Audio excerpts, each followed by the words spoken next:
Kuzatuvimiz davom etadi. Bu yilning 4-noyabrida Kongressga saylovlar.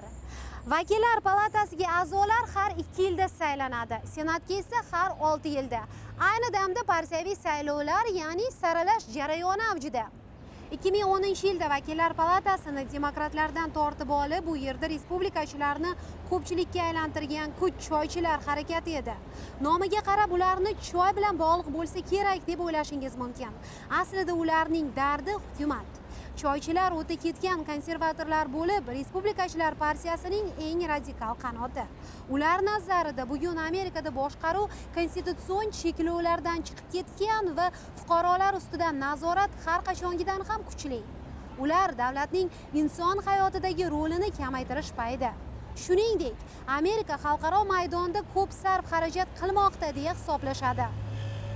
Choychilar asosan dindor nasroniylardan iborat. Har bir saylovda ular e'tiborni ijtimoiy-iqtisodiy masalalarga qaratadi. Kentuki shtatida konservator tadbirkor Matt Bevin Senatga harakat qildi. AQSh byudjetini to'g'ralash asosiy vazifa bo'lishi kerak deydi u. Amerikaliklar uchun eng muhim muammo hozir iqtisod va ish, dedi Bevin. Kentukkida ishsizlik boshqa joylarga qaraganda yuqori, qariyb 8%.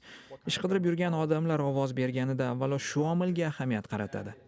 Choychilar fikricha, davlat sarf xarajatlarini kamaytirib, ya'ni hukumat hajmini kichraytirib, mablag'ni bizneslarni quvvatlash, tadbirkorlarga imtiyoz berish singari maqsadlarga ishlatish kerak. Hozir hukumat hamma yoqqa tumshug'ini tiqadi, dedi Matt Bevin. Prezident Barack Obamani u samarasiz siyosatda o'jarlikda ayblaydi.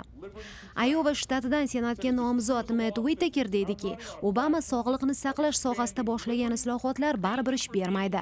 Xalq noroziligi oshib, qonun o'zgaradi, deydi u.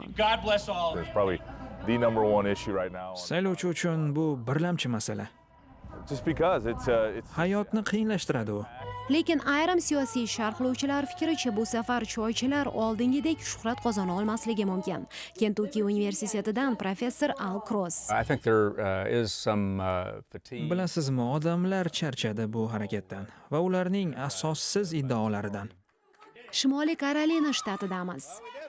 Mo'tadil respublikachi da'vogar partiyaviy saylovda choychilar vakilini yutib rasman nomzodlikni qo'lga kiritdi.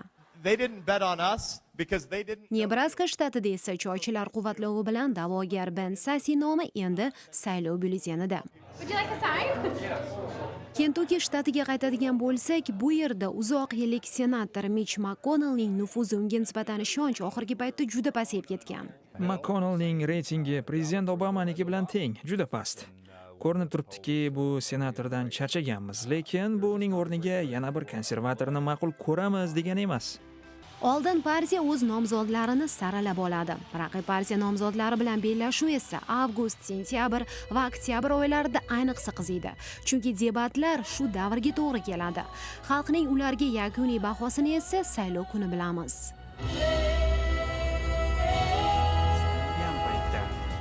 Amerika ovozi xolis, tezkor va ishonchli axborot manbai.